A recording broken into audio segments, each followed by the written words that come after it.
Hello, welcome back. I'm Kari Bandel, owner of Sacred Whisper Studio, where Medium with a Mic was born. Today's podcast is kind of short and sweet, and I'm just going to reiterate some points I've made lately because I really believe they're important. I want to talk about simplicity and remembering that the most profound spiritual experiences often come wrapped in the simplest moments. First, let's get real about what's happening in your beautiful brain and body right now.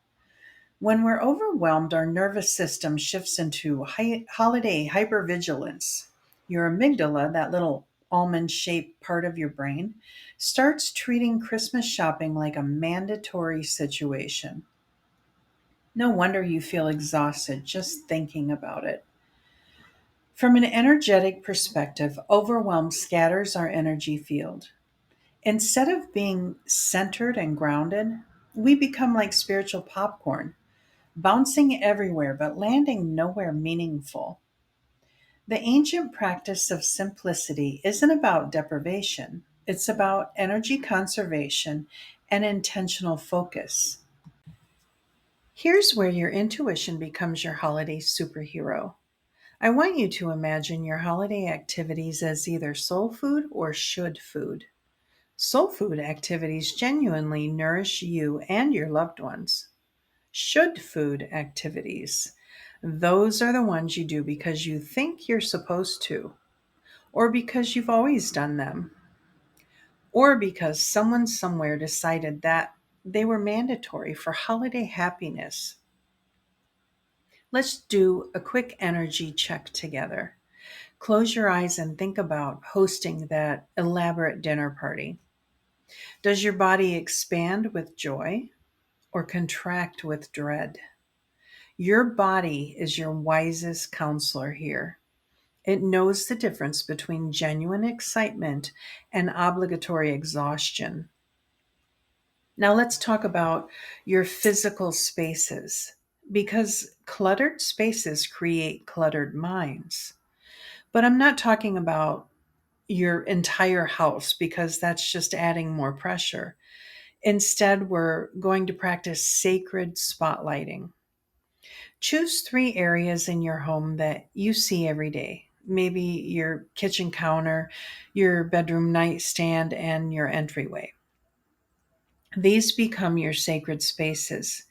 Each morning, spend just 5 minutes clearing these spots. As you do, set the intention that you're making space not just for objects, but for peace, clarity, and joy to enter. As you start to declutter areas, it gives you a sense of happiness. If you'll be entertaining, choose those areas that you're going to be using, like the entryway closet, maybe the spare bedroom, or bathroom drawers or cabinets, because we know that those private spaces aren't so private when company comes over. And what's up with that anyway?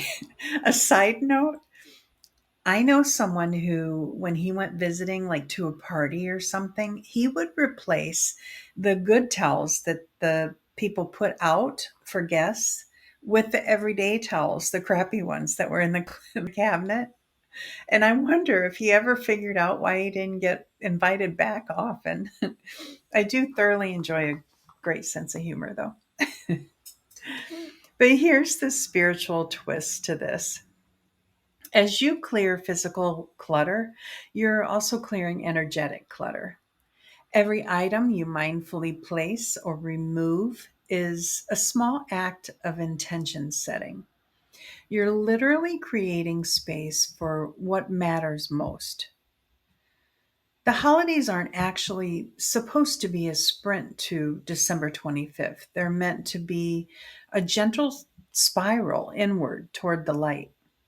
In many spiritual traditions, this is the season of turning inward or honoring the approaching darkness as a time for reflection and rest. I love what poet Adrian Rich said. There must be those among whom we can sit down with and weep and still be counted as warriors.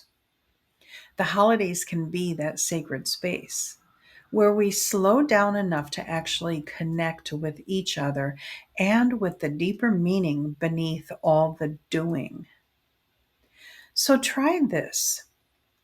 Before you add anything new to your holiday calendar, pause and ask, does this bring me closer to love, joy, and connection, or further away? Your first answer is usually your truest answer.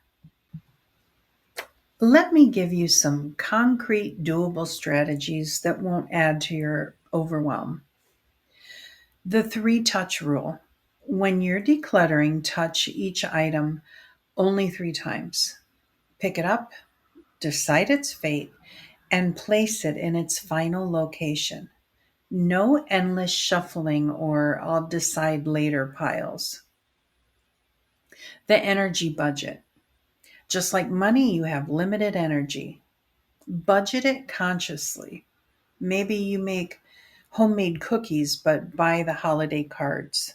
Or maybe you host holiday get togethers but skip the elaborate decorations. So honor your energy as sacred. The sacred no, practice saying, that sounds lovely, but it's not going to work for us this year. Full stop, no elaborate explanations or justifications needed. Your piece is not up for negotiation. My no is even shorter. I believe no is a complete sentence. The 15-minute miracle. Set a timer for 15 minutes and tackle one small area. When it goes off, stop. You'll be amazed how much you can accomplish without the overwhelm of thinking you need to organize your entire life. Honoring the deeper invitation. Here's what I really want you to remember. The holidays aren't a test that you pass or fail. They're an invitation to love, to connect, to celebrate the light in the growing darkness. But here's the thing about invitations. You get to choose how you RSVP. Maybe this year your celebration looks different. Maybe it's smaller, quieter, more intimate. Maybe you start new traditions that actually feed your soul instead of depleting it. Maybe you realize the most sacred gift you can give anyone is your presence, not your perfect performance.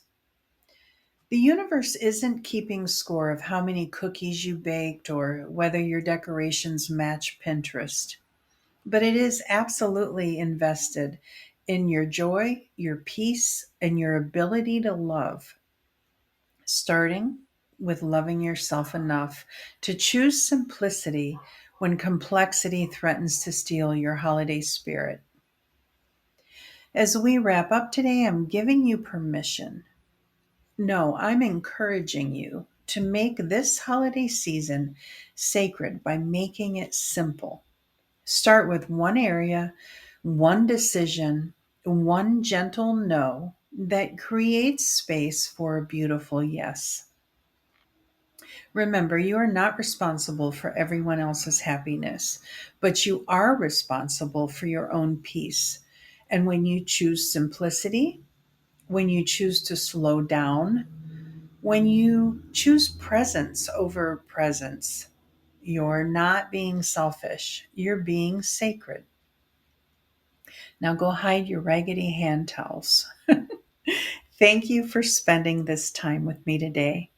Until next week, may your holiday be simple, sacred, and filled with the kind of joy that comes from knowing you're enough just as you are. Until then, keep listening to the whispers.